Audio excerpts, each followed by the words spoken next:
So it's raining gently now, and you can see the debris is starting to wash down out onto the top of the screen.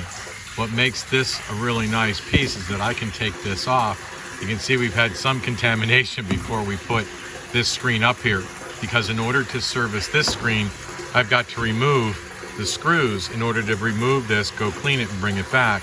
So we lovingly call this the pizza pan.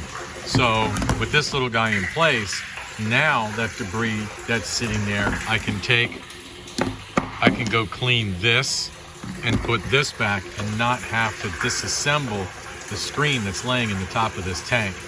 So that's why we always suggest, if you're going to install screens, a double screen is much easier to maintenance over time than a single screen.